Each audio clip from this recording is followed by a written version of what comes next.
Diz assim: cantai a Deus, salmodiai ao seu nome, exultai o que cavalga sobre as nuvens. Senhor é o seu nome, exultai diante dele. Pai dos órfãos, fala comigo, Pai dos órfãos. Juiz das viúvas, repitam, juiz das viúvas. É Deus em sua santa morada. Deus faz com que o solitário more em família. Diga amém. Deus faz com que o solitário more em família. Tira os cativos para a prosperidade. Diga amém. Deus, irmãos, faz isso. Ele tira os cativos para a prosperidade. E olha aqui como termina esse texto. Só os rebeldes habitam em terra estéril. Forte ou não é, amados? Só os rebeldes habitam em terra estéril. Senhor nosso Deus e Pai, queremos clamar pela graça do Senhor. Queremos clamar, meu Deus, pela bênção do Espírito, meu Deus, sobre nós.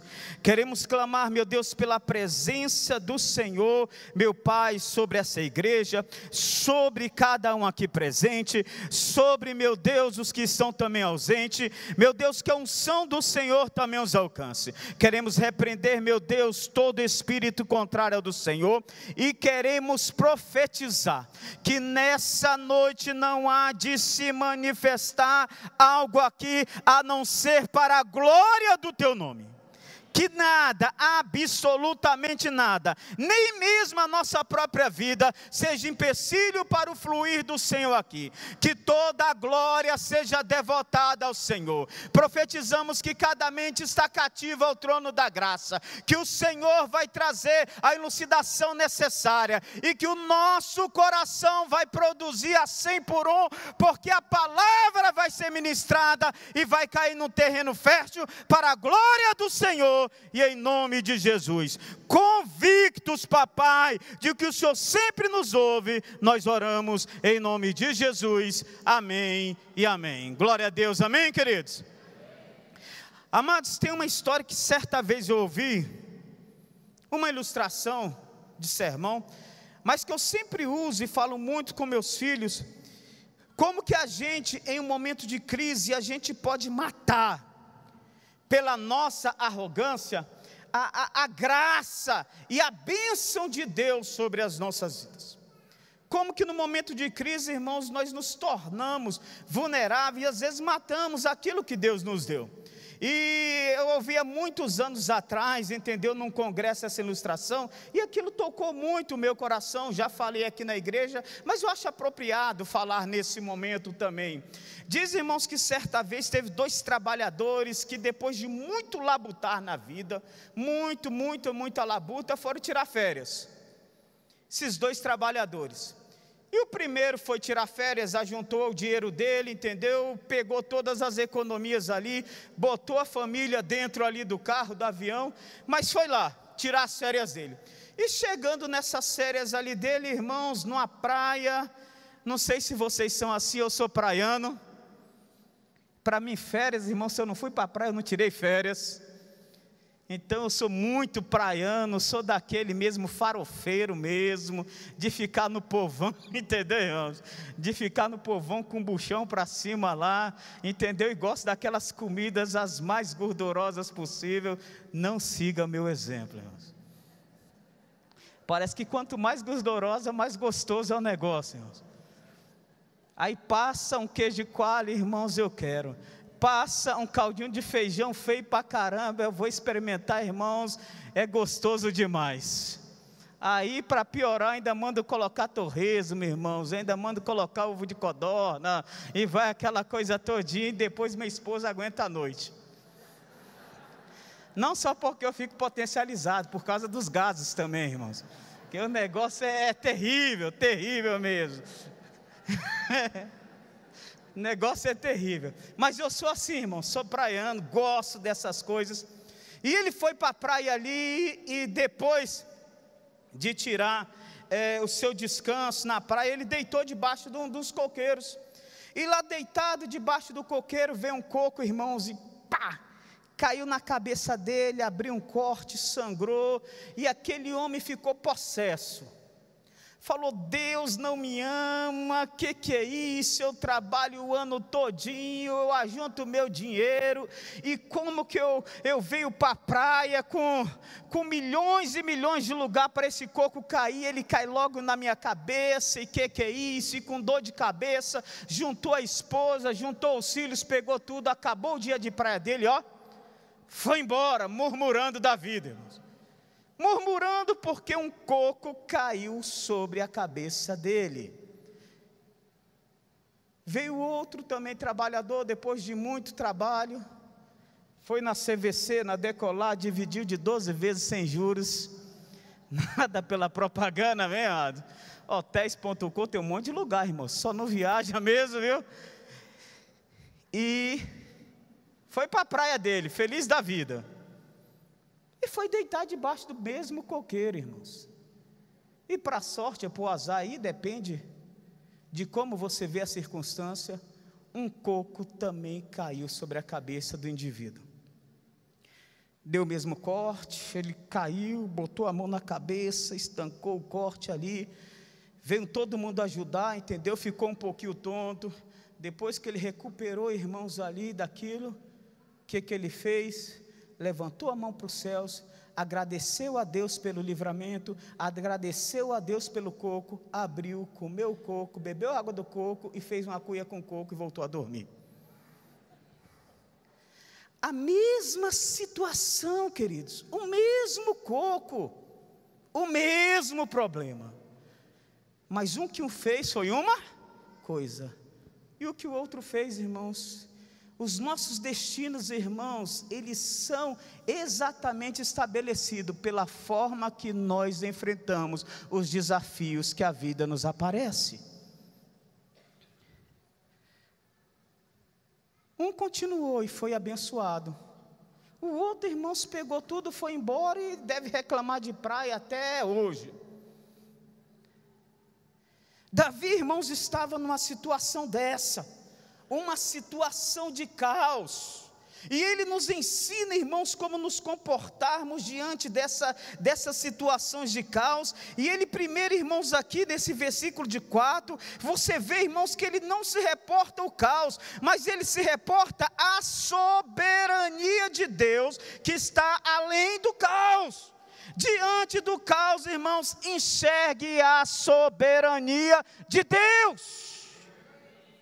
Olha o que ele fala: cantai a Deus, salmodiai o seu nome, exaltai a Deus, os que cavalgam também no céu, sejam anjos, seja o que for, exulte o nome do Senhor. Irmãos, diante do caos, algo é imutável. O caos passou, pode ser mutável? Não, ainda não, mas quem é imutável? Deus. Então se prenda ao imutável, amém, amados? Se aproxime dele. Davi, irmãos, ele deixa de lado a conversa e fala: exultai o nome do Senhor, proclamai o nome dele, pois ele é o Senhor da terra. Vocês que cavalgam nos céus, anjos, arcanjos, querubins, seja quem for, exulte o nome do Senhor. A qualificação do coração de Davi, irmãos, representa muito diante de Deus. Aí nós caímos, irmãos, no que a Bíblia fala: ainda que a figueira não floresça, ainda, irmãos, que os animais do pasto sejam todos arrebatados, ainda que o fruto da figueira minta, todavia eu me alegrarei em quem? No Senhor. Aí vamos lá para Paulo, irmãos, depois de uma boa caminhada, ele chega e fala bem ali em Filipenses 4, eu quero dizer para vocês, eu não estou só contente porque vocês resolveram ajudar agora no meu sofrimento, como vocês já fizeram antes também. Eu quero dizer para vocês que eu já aprendi a viver alegre em toda e qualquer circunstâncias. tanto você está humilhado, como você está exaltado. Aí ele vai, aquele versículo que a gente fala, irmãos, eu posso todas as coisas naquele que me fortalece. Paulo está falando, irmãos, em passar pelo sofrimento. Eu posso. Porque o meu Deus, aí no versículo 19, segundo a sua riqueza em glória, há de suprir, por intermédio de Cristo Jesus, cada uma das minhas necessidades. Amém, amados? Preste atenção, tire o foco. Onde você colocar o foco, vai conquistar o teu coração. Onde tiver o foco do seu olhar, o seu coração vai ser arrastado para ali. Se o seu foco tiver no problema, o seu coração vai junto. Então Davi, irmãos, tira o foco da situação dos inimigos que estavam cercando ele, irmãos. E ele fala, exultemos o nome do Senhor. Amém, amados? Exulte o nome do Senhor. Segundo, irmãos, ele vem com revestimento psíquico agora. Ele faz esse revestimento moral. Ele fala, acima de tudo que aconteça, nós temos que dar a graça a Deus. E ele vem com esse revestimento psíquico. Ele, irmãos, não atribui culpa a Deus. Veja o que a Bíblia fala no versículo de número 5. E eu vou te falar, irmãos, é onde muitos crentes, muitos cristãos têm problema nessa área. Versículo de número 5. Olha o que a Bíblia diz aí. 5. Ainda continuando aí. Versículo número 5. Deixa eu colocar a parte B. É Deus, Pai dos órfãos, juiz das viúvas. É Deus aonde, queridos? Na sua santa morada. Vamos trabalhar um contexto histórico. Quando a gente aplica o Novo Testamento ele aproxima Deus do homem. Mas o Velho Testamento, querido, ele queria estabelecer ali em Israel e em todas aquelas pessoas dali da circunvizinhança, exatamente um Deus, entendeu? Único. As nações eram politeístas. Então havia uma falta de respeito e Deus era profano, tudo era Deus. De repente Israel vem, irmãos, separando Deus do profano, falando que Deus não se mistura com o profano. Que Israel tinha um só Deus, um Deus soberano, um Deus que para buscar Ele ia nos montes, um Deus que para ter acesso a Ele tinha que ter acesso aos santos dos santos. Quando Israel, irmãos, vem com essa adoração, é para exatamente falar que tinha um Deus soberano. Quando Davi, irmãos, coloca que é um Deus que está em seu santo monte, ele está falando, ó, tem um Deus que não tem nada a ver com isso aqui que está acontecendo. Ele não tem culpa nenhuma no que eu me meti. Ele está lá no seu santo monte. Um dos grandes problemas nossos, irmãos, uma das grandes armadilhas de Satanás para as nossas vidas, é querer nos levar a atribuir dolo a Deus. Aí nós nos complicamos. Seja um dolo indireto aí para os juristas, seja um dolo indireto, seja uma culpa consciente ou seja uma culpa inconsciente, mas muitas vezes, irmãos, o que nós fazemos? Nós transmitimos, não, Deus, foi Deus, porque isso Deus, porque aquilo Deus, e isso, irmãos, começa a minar, mesmo que inconscientemente, a nossa relação com Deus. Porque, irmãos, quando nós atribuímos culpa a alguém, o que acontece? Nós temos sentimentos terríveis, nós temos pensamentos ruins em relação àquela pessoa. Se eu coloco culpa numa pessoa, irmãos, logo eu tenho pensamentos ruins em relação a ela. Isso é fato. Nós temos a falta de confiança em relação àquela pessoa. Nós nos tornamos indiferentes. Um dos grandes problemas da frigidez sexual se chama culpa. Ou seja, irmãos, não há comunhão aonde tem culpa. E muitas vezes, irmãos, nós não temos esse revestimento psíquico. imputamos um dolo a Deus, irmãos, mesmo que de boca para fora não agimos assim, mas Deus não vê o nosso interior, Deus vê o nosso coração. Deus não vê o nosso exterior, obrigado, pastora. Deus vê o nosso coração. E muitas vezes, irmãos, nós estamos falando, eu não prospero nisso por causa disso, porque Deus me permitiu ter uma família assim, porque Deus me permitiu nascer assim, porque Deus me permitiu ter uma casa assim, porque Deus. E Davi, irmãos, ele chega e fala, Deus está na sua santa morada. Ele fala, Deus não tem nada a ver com isso. O que está acontecendo aqui, a terra Deus deu os filhos dos homens. Amém, amados? Você é o que é por decisão pessoal sua. Você está onde está por decisão pessoal sua. Amém, amados? Deus pode te ajudar a mudar o quadro da sua vida, se assim Ele achar necessário, irmãos. Por isso, nós vemos em Provérbios falando que o coração do homem age indignamente, mas quando os resultados vêm, ele culpa ao Senhor. Então Davi sabia, irmãos, que para ele florescer diante de Deus, ele não podia imputar culpa a Deus do que ele estava acontecendo. Então ele primeiro fala, diante do caos eu vou adorar. Segundo, Deus não tem culpa no que está acontecendo, Deus está no seu santo monte.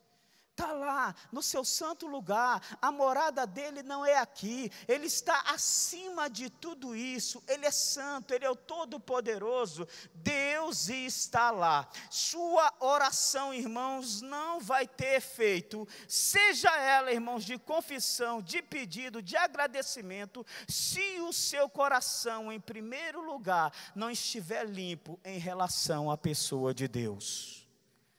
Vocês estão me entendendo, queridos? Sim ou não?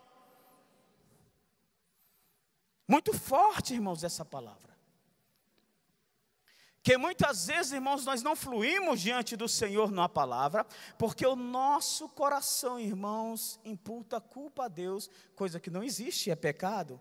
A Bíblia diz que Deus não tenta e não é tentado por ninguém. Amém? Entenderam? Sim ou não? Então vamos entrar nos sentimentos humanos de Davi.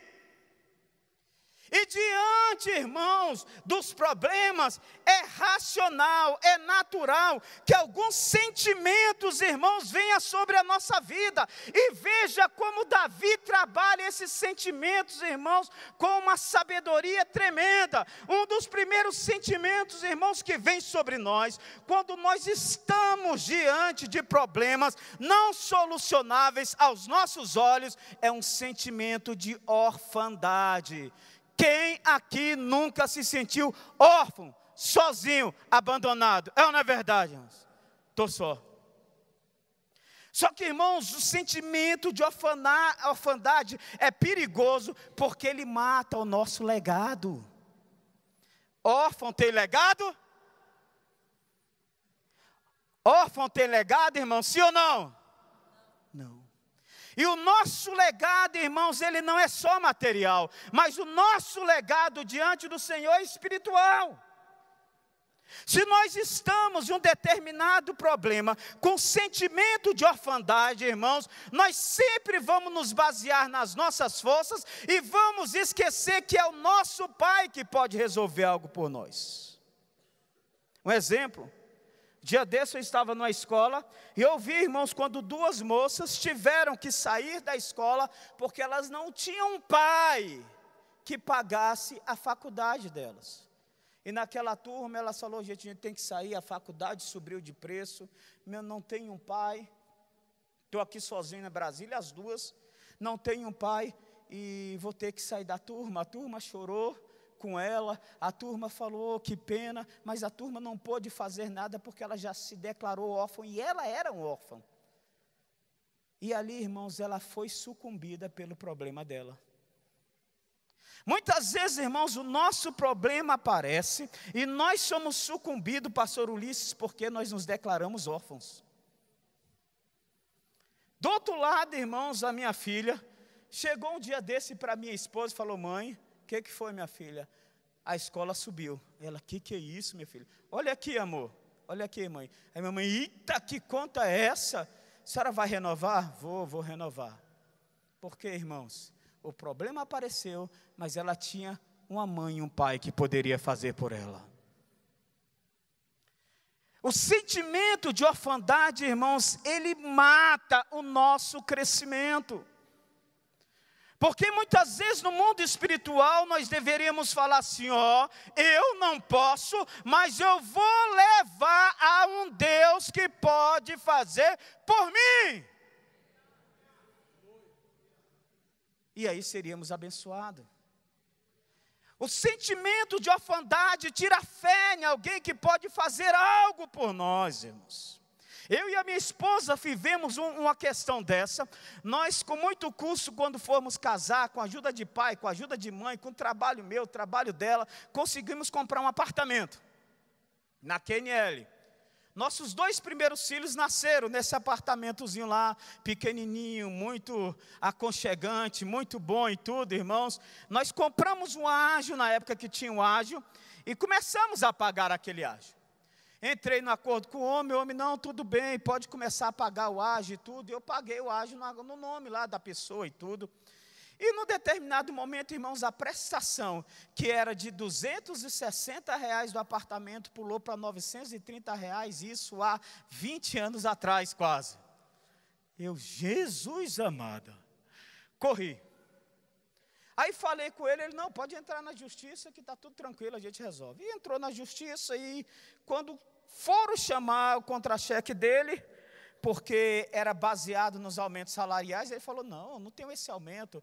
Tinha que ser no máximo 30% do meu salário, deu um problema lá, não vamos entrar no mérito aqui, mas aconteceu que ele não deu, eu perdi a causa. Ele não levou as questões dele, perdi a causa na primeira instância, perdi a causa na segunda instância, meu apartamento ia para leilão. Aí eu me lembro da oração da minha esposa, falou: meu bem, nós não somos órfãos, nós temos um pai. Nós temos um pai. Temos um pai. Eu falei: amor, quero agora avocar esse meu pai. Assim como eu faço pelos meus filhos, quando eu tenho condição, Deus que estás no céu, Ele conhece o nosso coração, sabe que nós não agimos de má fé, por isso eu falo: meu pai, venha me socorrer. E naquele momento, irmãos, de oração, o apartamento já ia para leilão e o preço ficou muito caro, 900 e pouco, aquela questão tudo, e nós oramos. No meio, irmãos, de tudo, para encurtar a ideia, veio um juiz de Goiânia, irmãos, a Brasília, que estava de hora extra, e abriu a oportunidade dele fazer hora extra, e mandaram ele fazer hora extra em Brasília. Ele disse, segundo ele relatou, que precisava desse dinheiro, porque estava comprando imóvel. Veio para Brasília e falou: eu sou especialista em acordos e negócios. Tem alguma aí, irmãos? No meio de 1.800 imóveis, irmãos, ele sorteou 20 para fazer acordos e negócios. Quem estava lá?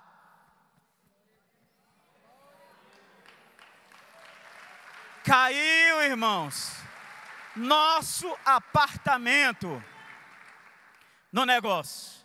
Quando caiu o nosso apartamento no negócio, eu fui lá, aí minha esposa já cheia de fé, falou: foi Deus, foi Deus, foi Deus, foi Deus, foi Deus, foi Deus, vai dar certo. Eu falei: amor, se eles quiserem fazer acordo, como eu vou fazer esse acordo? Não, foi Deus, foi Deus, foi Deus, foi Deus, e tal, e foi, chegamos.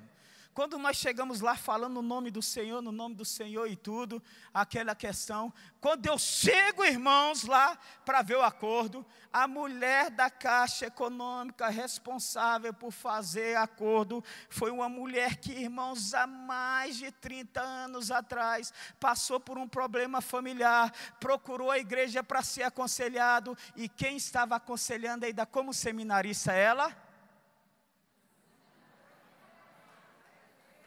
Aqui, ó, falei de Cristo para ela, casamento dela foi restaurado, e eu estou lá e estou vendo aquela mulher olhando para mim. Eu falei, rapaz, ela vai chamar para um acordo e tal, demorou um pouquinho, ela, por gentileza, está me reconhecendo ou não? Eu falei, não. A tal tempo aconteceu isso e isso, você me atendeu. Eu falei, tu falou, está falado. Está falado. O que eu posso lhe ajudar? Aí, irmãos, eu expliquei toda a conversa para ela.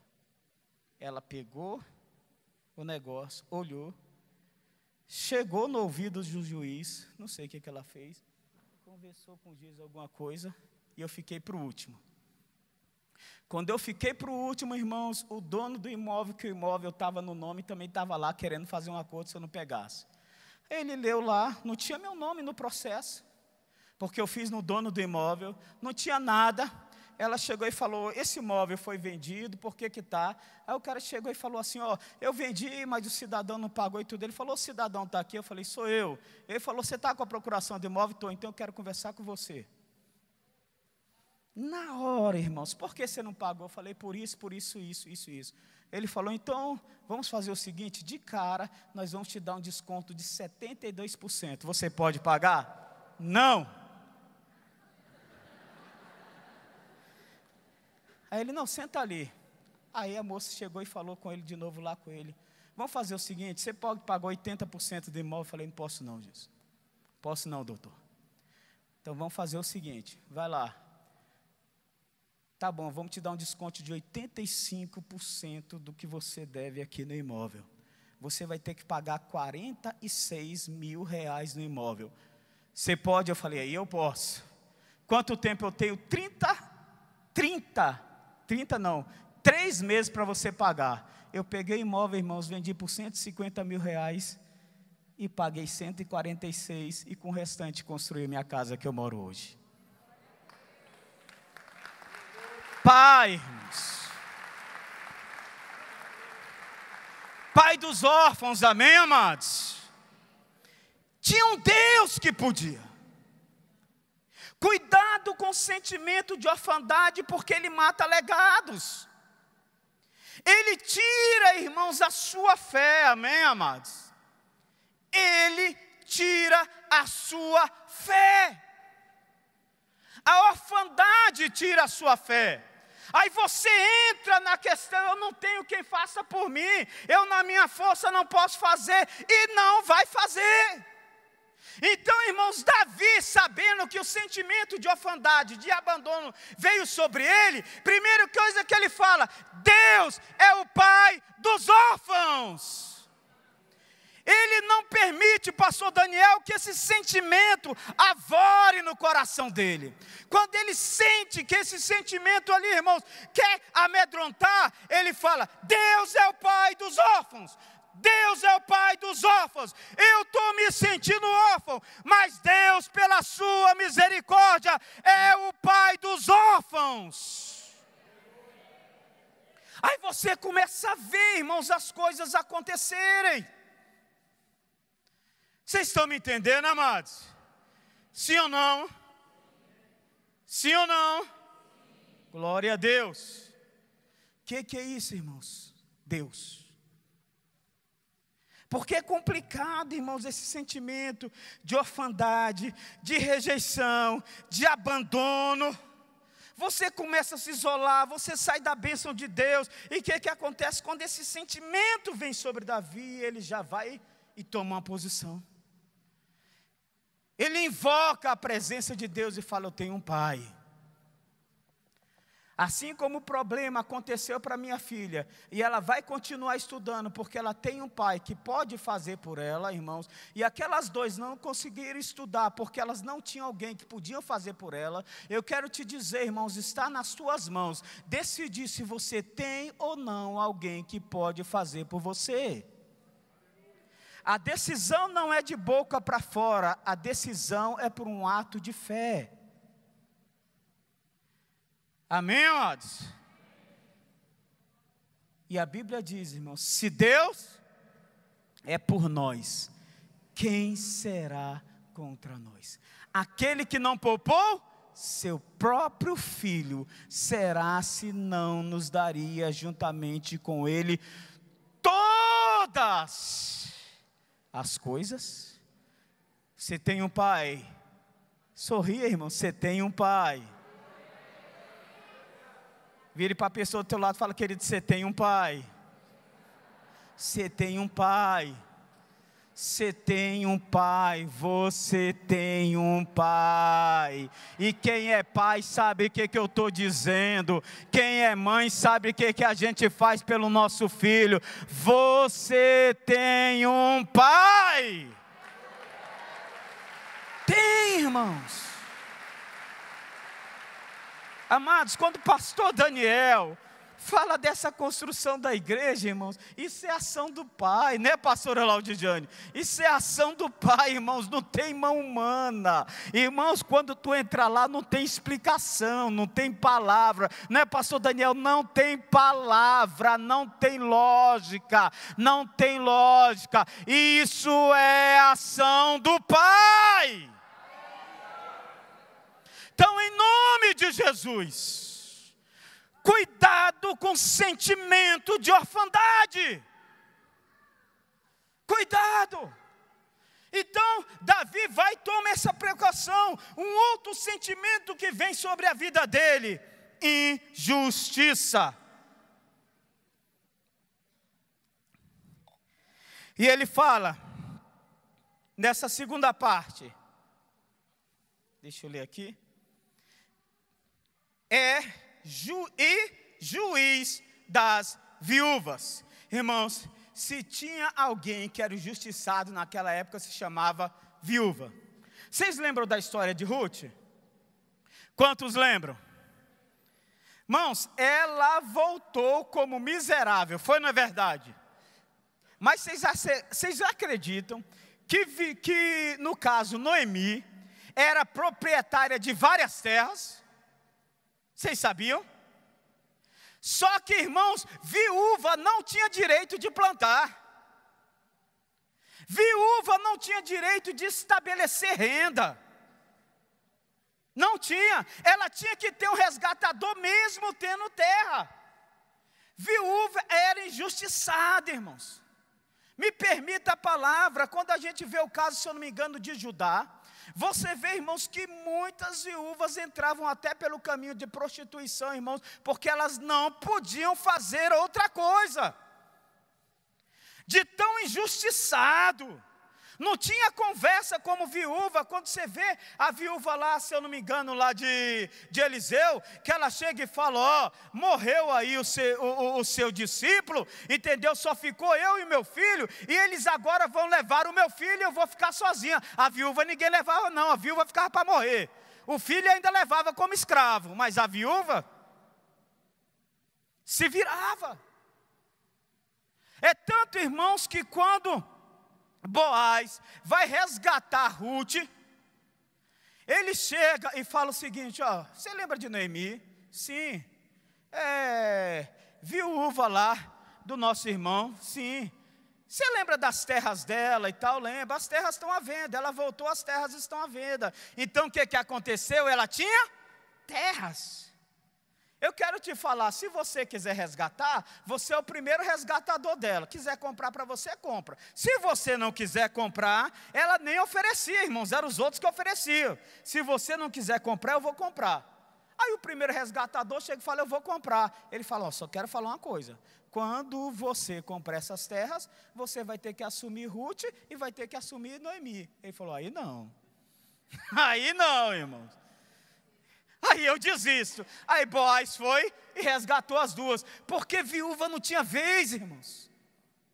Quantas e quantas vezes, irmãos, nós nos sentimos injustiçados também. Mas o sentimento de injustiça, irmãos, é preocupante. Muito preocupante. Ele causa medo, irmãos. Ele causa anseio, ele nos paralisa, ele traz tristeza, ele traz vitimização, ele traz indignação. Uma pessoa que se sente injustiçada, ela é constantemente iracunda. E ele, irmãos, como ele se sente, quando ele se sentia injustiçada como uma viúva, rapidamente ele se declara: ele é o juiz das viúvas. Mesmo que todos queiram agir com justiça comigo, eu tenho um juiz no céu. Ele não permite, irmãos, que esse sentimento aflore a alma dele. Ele toma um cuidado, irmãos, para que esse medo não invada o coração dele, irmãos. Muito complicado o medo, irmãos, porque nós nos sentimos injustiçados, ou nós ficamos medrosos, ou ficamos iracundos. E aí nos complicamos, irmãos. Ele já pega esse sentimento, irmãos, e transforma ele. E ele ainda continua lendo. Deus faz com que o solitário, o que ele faz? More em sentimento de desqualificação, irmãos, de impotência. Quantas e quantas vezes diante do caos, irmãos, esse sentimento vem sobre nós.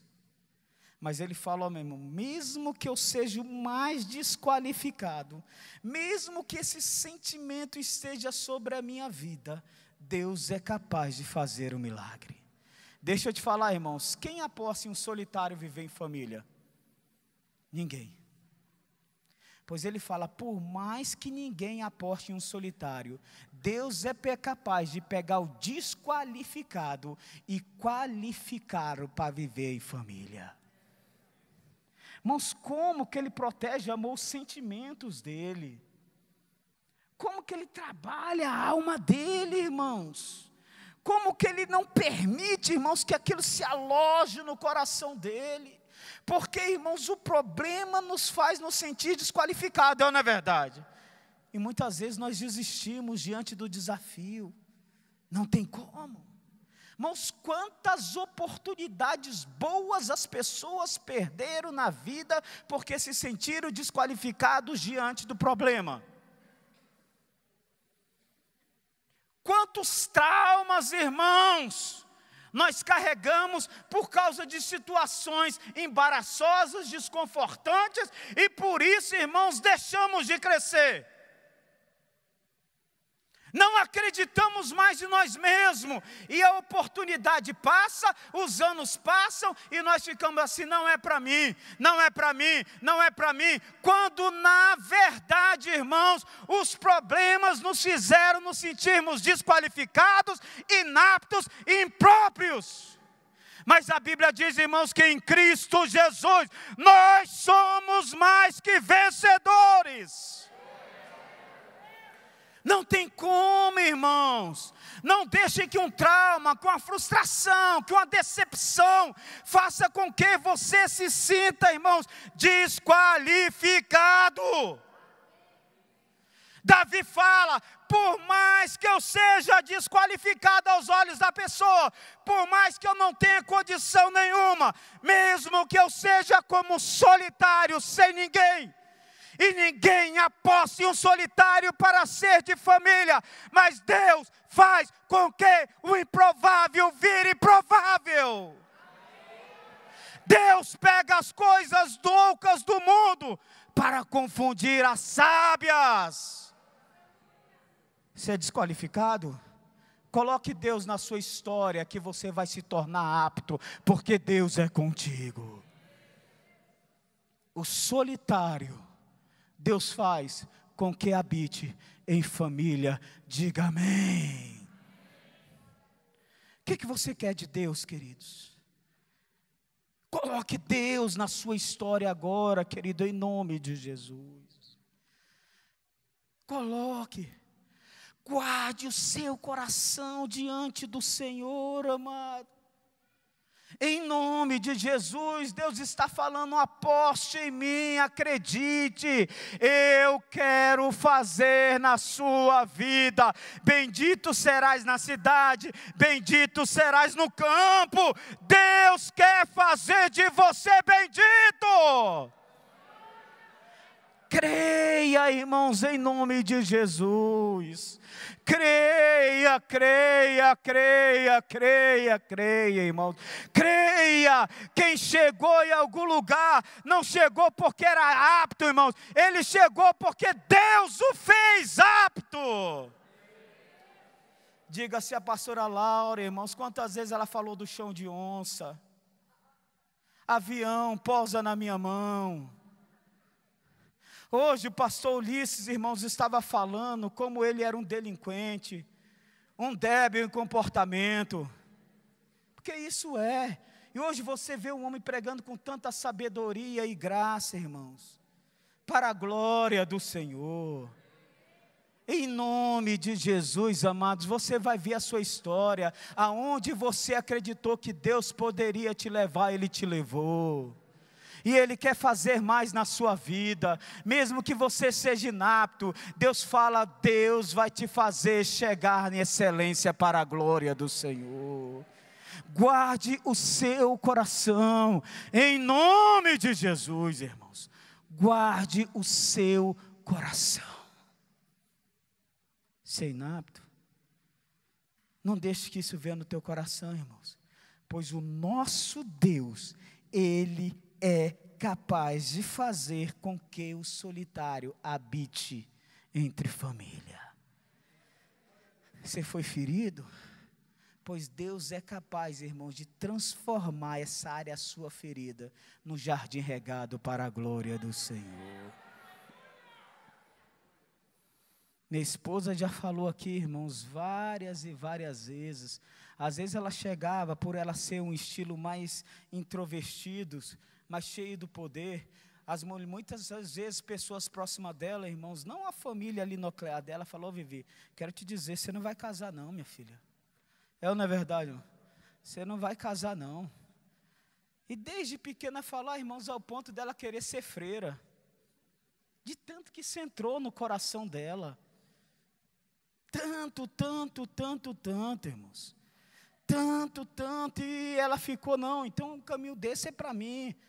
É isso para a minha vida, irmãos. Até um dia que Deus entrou no coração dela, amados.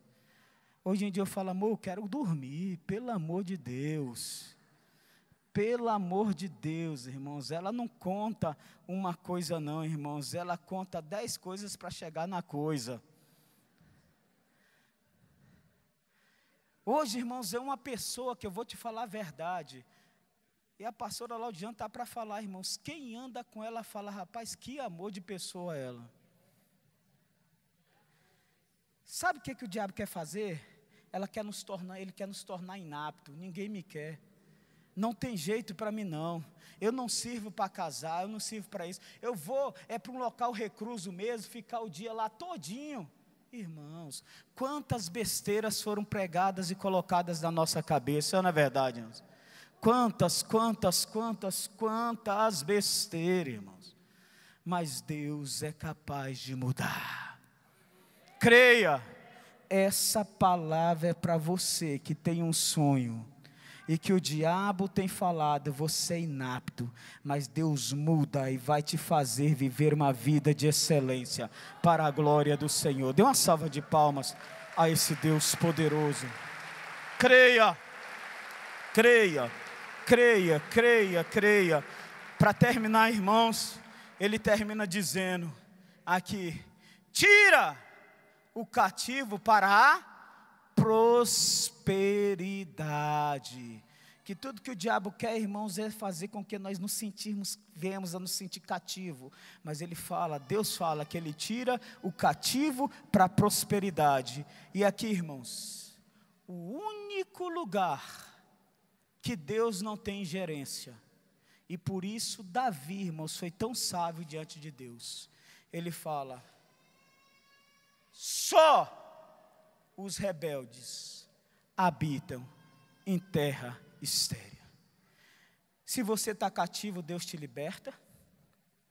Se você não tem condições nenhuma, Deus restaura e te leva à excelência. Se você tem sentimentos de abandonos, controversos, injustiçado no teu coração, Deus é capaz de mudar o teu coração e fazer grandes coisas na sua vida. Mas uma vez, irmãos, que o nosso coração é rebelde, nós sempre habitaremos em terra estéril. Forte, não é, irmãos? Se há alguma área na sua vida, irmãos, estéril, há rebeldia no teu coração. É para ficar calado mesmo, irmãos. Se há alguma área na sua vida estéril, essa área abriga a rebeldia. A rebeldia, irmãos, é oposição à verdade.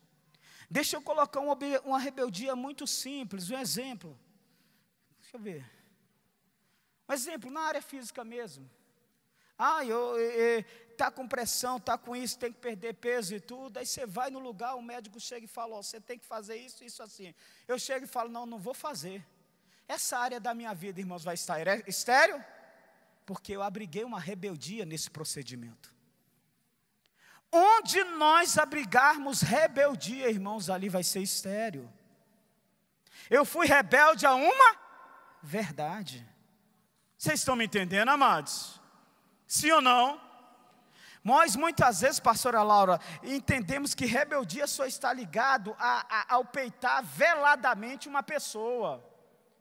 Mas, irmãos, muitas vezes nos nossos procedimentos internos, nós somos rebeldes nos mínimos detalhes. Onde o homem não vê, Deus vê.